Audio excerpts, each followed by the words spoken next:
കേരള പൊറോട്ടയാണ് നമ്മുടെ ഇന്നത്തെ ഡിഷ്. ഈ ലോക്ക്ഡൗൺ സമയത്ത് നമുക്ക് പഠിക്കാൻ പറ്റിയ ഏറ്റവും അടിപൊളി സംഭവമാണ് കേരള പൊറോട്ട. അപ്പോൾ നമുക്ക് ഇതിൻ്റെ റെസിപ്പിയിലേക്ക് കിടക്കാം.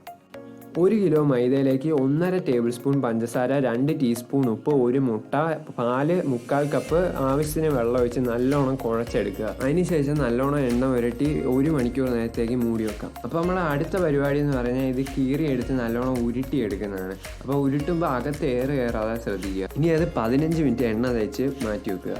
ഇനിയാണ് നമ്മുടെ മെയിൻ പാർട്ട്. പരത്തുമ്പോൾ നമ്മൾ അറ്റം കൂടുതൽ സ്ട്രെസ് കൊടുത്ത് പരത്താൻ ശ്രമിക്കുക.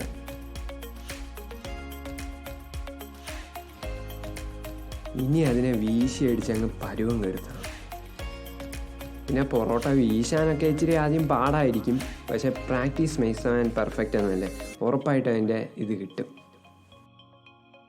പിന്നെ അത് കീറി ചുറ്റിയെടുക്കണം.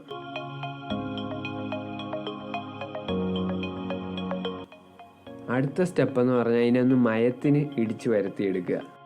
പിന്നെ ഞാനൊരു ടിപ്പ് പറഞ്ഞുതരാം. ഇങ്ങനെ പാണ്ടിലോറി ഏറിയ തവളയെ പോലെ ആക്കാതെ ചെറിയ കട്ടിയായിട്ട് തന്നെ ഇടുവാണെങ്കിൽ ബെറ്റർ പൊറോട്ട ഇടുന്നതാണ്.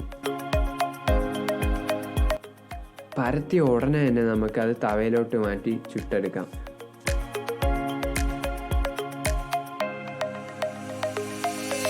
ഇപ്പം അതിനെ ചൂടോടെ തന്നെ ചന്നം പിന്നെ അടിച്ച് നല്ല ലെയർ ഫോം ചെയ്തെടുക്കുക.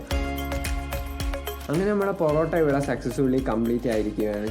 ഞാനൊരു മുട്ടക്കറി കൂട്ടി നല്ലൊരു പിടി പിടിച്ചു. അപ്പോൾ ഇതുവരെ പൊറോട്ട ഉണ്ടാക്കാത്ത ആരെങ്കിലും ഉണ്ടെങ്കിൽ എന്തായാലും ട്രൈ ചെയ്ത് നോക്കുക. So thanks for watching this video.